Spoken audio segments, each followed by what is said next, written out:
소리 증폭기가 보청기를 대신할 수 있을까? 보청기를 알아보다 보면 한 번쯤 이런 고민을 하게 됩니다. 굳이 비싼 보청기까지 해야 할까? 소리 증폭기로도 충분한 거 아닐까? 둘 다 소리를 크게 들려주는 기기처럼 보이기 때문에 이렇게 생각하는 것이 자연스럽습니다. 하지만 결론부터 말씀드리면 소리 증폭기는 보청기를 대신할 수 없습니다. 국제 가이드라인과 학술 연구에서 일관되게 확인된 사실입니다. 그럼 왜 대체가 불가능한지 하나씩 설명드리겠습니다. 먼저 가장 중요한 차이는 애초에 만들어진 목적이 다르다는 점입니다.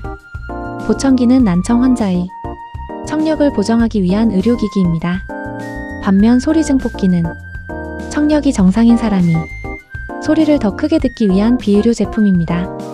국제 기준에서도 소리 증폭기는 난청 환자를 위한 기기가 아니라는 점이 명확하게 정의되어 있습니다. 두 번째는 소리를 처리하는 방식입니다. 난청은 단순히 소리가 작아지는 문제가 아니라 특정 주파수 대역이 더 안 들리는 패턴을 가지고 있습니다. 보청기는 이 청력 손실 패턴에 맞춰 주파수별로 다른 증폭을 적용합니다. 예를 들어 고음이 안 들리는 경우 고음만 선택적으로 증폭합니다. 하지만 소리 증폭기는 이런 기능이 없습니다. 전체 소리를 같은 비율로 키우는 구조입니다. 그래서 소리는 커지지만 말이 또렷하게 들리지는 않습니다. 이 부분에서 가장 중요한 차이가 발생합니다. 소리 크기와 말소리 이해도는 완전히 다른 개념입니다. 여러 연구에서도 보청기는 말소리 이해도를 유의미하게 개선하지만 소리 증폭기는 일부 상황에서만 제한적으로 도움이 되고 일관성이 부족하다는 결과가 반복됩니다. 특히 중등도 이상 난청에서는 대체가 불가능하다는 결론이 공통적으로 나타납니다. 세 번째는 안전성입니다. 보청기는 의료기기이기 때문에 출력 제한, 소리 압축, 피드백 제어 같은 안전장치가 포함되어 있습니다. 반면 소리 증폭기는 이런 기준이 없거나 제조사에 따라 다릅니다. 과도한 소리가 그대로 전달될 수 있고 이 경우 남아있는 청력을 더 악화시킬 가능성도 있습니다. 즉, 잘못 사용하면 듣는데 도움이 되는 것이 아니라 오히려 손해가 될 수 있습니다. 네 번째는 소음 환경에서의 차이입니다. 보청기는 소음 감소, 말소리 강조, 방향성 마이크 같은 기능을 통해 대화에 집중할 수 있도록 설계되어 있습니다. 하지만 소리 증폭기는 소음과 말소리를 구분하지 못합니다. 그래서 식당이나 모임 같은 환경에서는 소리가 더 불편해지는 경우도 많습니다.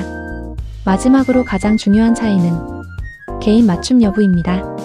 보청기는 청력 검사를 기반으로 개인에게 맞게 세팅됩니다. 그리고 사용하면서 지속적으로 조정이 이루어집니다. 이 과정을 피팅이라고 합니다. 이 피팅이 보청기 만족도를 결정하는 핵심 요소입니다. 반면 소리 증폭기는 개인 맞춤이 없습니다. 그냥 켜서 사용하는 구조입니다. 그래서 근본적으로 치료 목적의 결과를 기대하기 어렵습니다.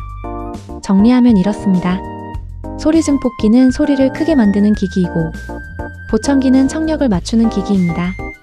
그래서 둘은 역할 자체가 다르기 때문에 대체가 불가능합니다. 현실적으로 보면 아주 초기의 경도 난청에서는 일시적으로 도움을 받을 수는 있습니다. 하지만 중등도 이상 난청이나 일상 대화가 불편한 수준이라면 보청기를 고려하는 것이 훨씬 현실적인 선택입니다. 이 판단이 어려운 이유는 내 상태가 어느 정도인지 혼자서는 정확히 알기 어렵기 때문입니다. 이럴 때 혼자 고민하지 않아도 됩니다. 올드이어로는 국내 최대 보청기 전문 사이트입니다. 광고 없는 정보 사이트로 전국 300명의 보청기 전문가에게 소리 증폭기가 나에게 맞는지, 보청기가 필요한 단계인지 객관적으로 질문해 볼 수 있습니다. 망설이실 필요 없습니다. 지금 바로 네이버에 올드이어로 검색해 보세요.